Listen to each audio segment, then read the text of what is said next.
नमस्कार दोस्तों, मैं आपका अपने चैनल HVS स्टडीज़ में स्वागत करता हूं। इस वीडियो में आपके लिए 20 जुलाई 2022 का करंट अफेयर लेकर आ गया हूं, जिसमें हम स्टैटिक जीके और रिलेटेड करंट अफेयर का रिवीजन करते हुए चलेंगे। अगर आप इस चैनल पर पहली बार आए हो तो चैनल को सब्सक्राइब कर लीजिएगा। वीडियो अच्छी लगे तो वीडियो लाइक करके ज़रूर जाइएगा। लास्ट में आपके लिए क्विज़ रखा है, उस क्विज़ को ज़रूर सॉल्व कीजिएगा। चलिए बात करते हैं लास्ट डे के क्विज़ की। लास्ट डे आपसे क्वेश्चन पूछा गया था, which state becomes first state to have its own internet service। तो अपनी इंटरनेट सर्विस को लॉन्च करने वाला कौन सा पहला स्टेट बन गया? तो आप सभी ने आंसर केरल दिया था और केरल ही सही आंसर है। आज के पहले क्वेश्चन की बात करें तो आज का पहला क्वेश्चन है, which country government launched aviation passenger charter to help passengers know their right. किस देश ने एविएशन पैसेंजर चार्टर को लॉन्च किया है जो कि प्रॉब्लम में फंसे हुए पैसेंजर की मदद करेगा? आंसर होगा तो ये है ब्रिटेन। ब्रिटिश की जो गवर्नमेंट है उसके द्वारा ये चार्टर निकाला गया। आपको बता दूं, किसी को लगेज की दिक्कत होती है, किसी को कोई सामान उसका खो गया उसकी दिक्कत होती है, किसी को टिकट की रिफ़ंड की दिक्कत होती है। बहुत सारी एयरपोर्ट से रिलेटेड जो दिक्कतें हैं उनको उनके राइट के अकॉर्डिंग एविएशन पैसेंजर चार्टर्ड में सॉल्व किया जाएगा। मतलब पैसेंजर को कोई भी प्रॉब्लम होती है उसको इस चार्टर के अकॉर्डिंग सॉल्व करने की जल्दी से जल्दी कोशिश की जाएगी, जिससे कि जो पर्यटन सिस्टम है वो बेहतर हो सके, जिससे कि जो एविएशन पूरा बिज़नेस है उसको बेहतर किया जा सके। क्योंकि कोरोना वायरस के बाद जो प्रॉब्लम्स हुई है एविएशन पूरे सिस्टम को, जो उड़ान वाले पूरे सिस्टम को, उसको बेहतर करने की यहाँ पर कोशिश की जा रही है। ये सारी प्रॉब्लम्स को ब्रिटेन गवर्नमेंट बेहतर करने की कोशिश कर रही है। आप देख सकते हैं एविएशन सेक्टर और इंडस्ट्री को बेहतर करने का यहाँ पर टारगेट रखा गया है। ठीक है, याद रखिएगा। यहाँ पर बात की जाए इंटरनेशनली करंट अफेयर की, तो इंटरनेशनली जो करंट अफेयर बना है उसको रिवाइज़ कर लेते हैं। पहला क्वेश्चन पढ़ लिया। दूसरा है, टेस्ला के CEO इलॉन मस्क हैं, जिन्होंने 44 बिलियन की जो ट्विटर के साथ डील थी खरीदने की उसको ख़त्म कर दिया, कैंसिल कर दिया। श्रीलंका के प्राइम मिनिस्टर रहे हैं रानिल विक्रमसिंघे। अब इन्होंने इस्तीफ़ा दे दिया और प्रेसिडेंट का पद इन्होंने एडिशनल चार्ज के रूप में संभाल लिया है। बोरिस जॉनसन, एडिशनल मतलब जब तक कोई चुन कर नहीं आएगा तब तक अब ये प्रेसिडेंट के पद पर रहेंगे। बोरिस जॉनसन जिन्होंने यूनाइटेड किंगडम के प्राइम मिनिस्टर के पद से इस्तीफ़ा दे दिया। नाटो स्वीडन और फिनलैंड को अपने में मिलाने के अगले स्टेप्स को कर चुका है। यायर लापिड 14 नंबर के प्राइम मिनिस्टर बने हैं इजराइल के। केंताजी ब्राउन जैक्सन पहले ब्लैक वुमेन जो कि US सुप्रीम कोर्ट में चुनी गई। फर्दिनेंड मार्कोस जूनियर जिन्होंने शपथ ली है फिलीपींस के प्रेसिडेंट के रूप में। Partners in the blue specific एक नया प्रोग्राम है जिसको US और US के अलायंस के द्वारा लॉन्च किया गया। आगे बात करें, अगला क्वेश्चन है, which state government and UNDP United Nation Development Programme collaborate on the data in climate resilient agriculture। तो क्लाइमेट रेजिलेंट एग्रीकल्चर का जो डेटा है उसके लिए UNDP और किस स्टेट ने साइन अप किया है? तो आंसर यहाँ पर हो जाएगा, ये साइन अप हुआ है एग्रीकल्चर को बेहतर करने के लिए, एग्रीकल्चर का जो पूरा सिस्टम है उसको और डेवलप करने के लिए तेलंगाना और UNDP के बीच में। याद रखिएगा, C ऑप्शन यहाँ पर बिल्कुल सही हो जाएगा। डेटा इन क्लाइमेट रेजिलेंट एग्रीकल्चर को तेलंगाना और UNDP ने एक दूसरे के साथ कोलैबोरेट करके किया, जिससे कि एग्रीकल्चर का जो प्रोडक्शन है उसको और बेहतर किया जा सके और कोशिश की जा सके कि दुनिया में जो फूड की प्रॉब्लम है उसको कम करने में तेलंगाना मदद कर पाए UNDP के साथ मिलकर। यहाँ पर तेलंगाना की बात हुई है तो इसको फॉर्म किया गया था 2 जून 2014 को। कैपिटल इसकी हैदराबाद है। डिस्ट्रिक्ट 33 है।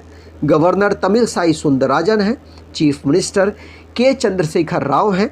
लेजिस्लेचर बाइकैमरल है, जहाँ की असेंबली में 199 सीट्स और काउंसिल में 40 सीट यहाँ से आती हैं। राज्यसभा में 7 सीट और लोकसभा में 17 सीट यहाँ से आती हैं।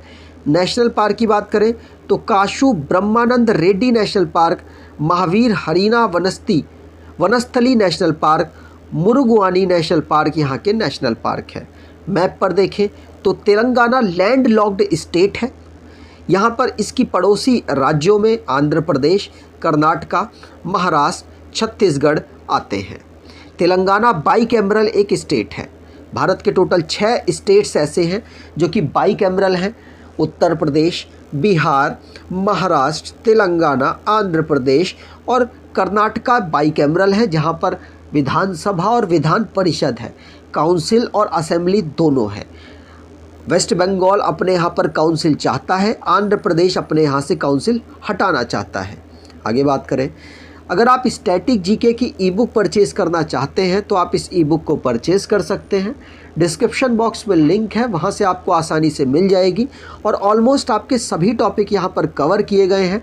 69 रुपीज़ की आपको दी जा रही है। आप इसे पे करके परचेज़ कर लें। कोई प्रॉब्लम होती है तो hvsstudies@gmail.com में मेल करके आप प्रॉब्लम को सॉर्ट आउट करा सकते हैं। अगले क्वेश्चन की बात करें, first mountain warfare training school establish in North East by which organisation. Any का मतलब यहाँ नॉर्थ ईस्ट है। तो नॉर्थ ईस्ट के जो जगह हैं वहाँ पर किस ऑर्गेनाइजेशन, किस आर्मी या फिर किस हमारे बटालियन के द्वारा वारफेयर ट्रेनिंग स्कूल को इस्टेब्लिश किया गया। आंसर होगा ये ITBP के द्वारा इस्टेब्लिश किया गया।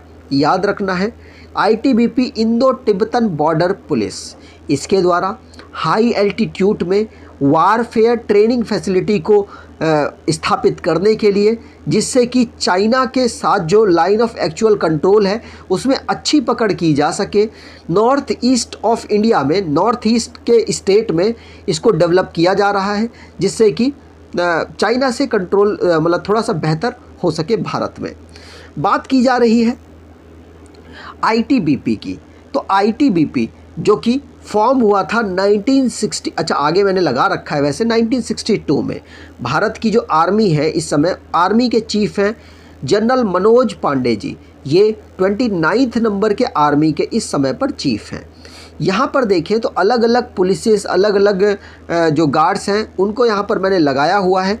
असम राइफल्स को फॉर्म किया गया था 1835 में, BSF को 1965 में, CISF को 1969 में, CRPF को 1939 में, 1962 में ITBP को और NSG को 1984 में, SSB को 1963 में, नेशनल डिज़ास्टर रिस्पांस फोर्स को NDRF को 2006 में।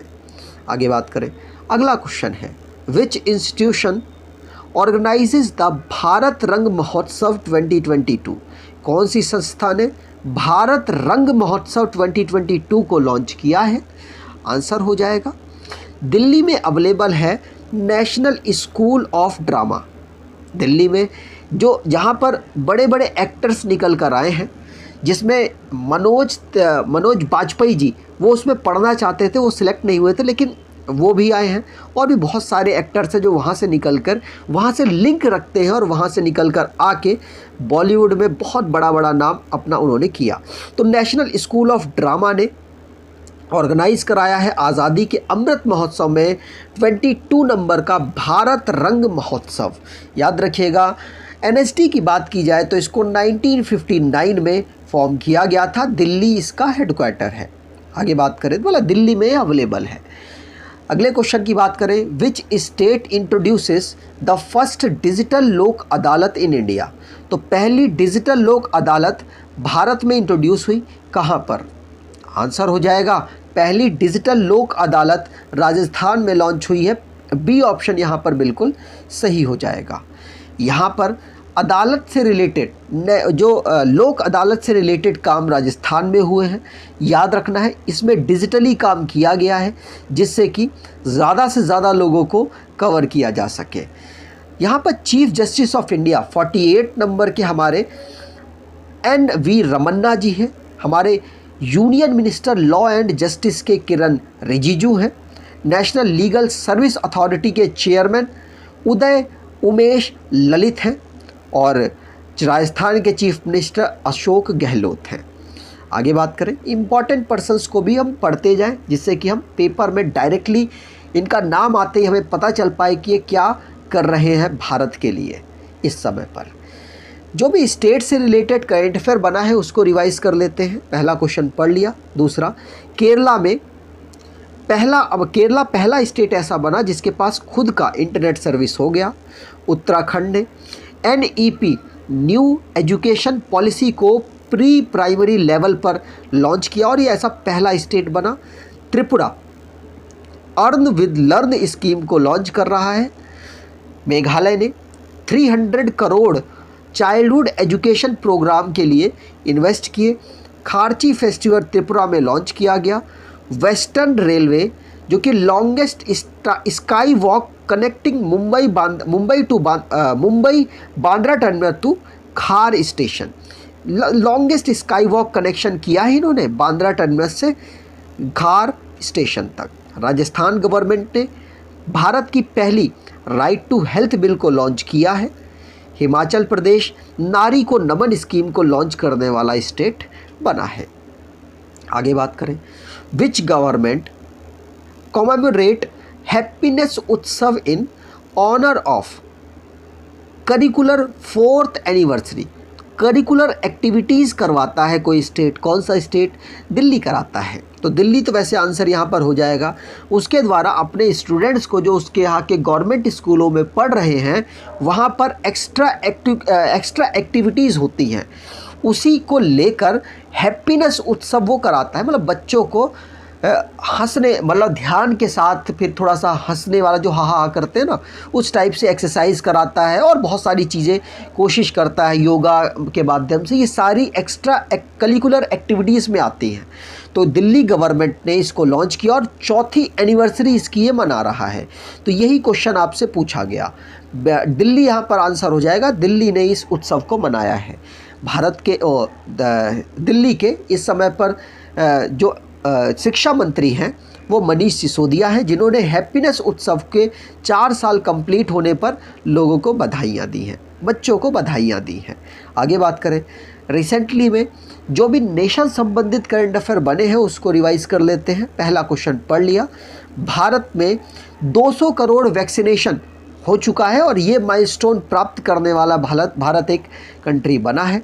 वाराणसी पहली कल्चरल एंड टूरिज्म कैपिटल बनी है SCO की, संघाई कॉरपोरेशन ऑर्गेनाइजेशन की।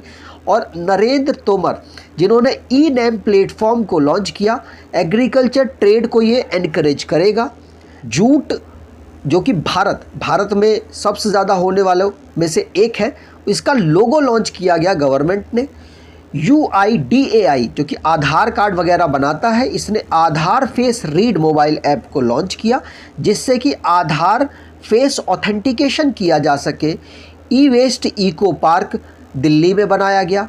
एम्स में होस्ट किया गया है फिल्म फेस्टिवल जिससे कि 12 नवंबर का national plastic surgery day observe हुआ।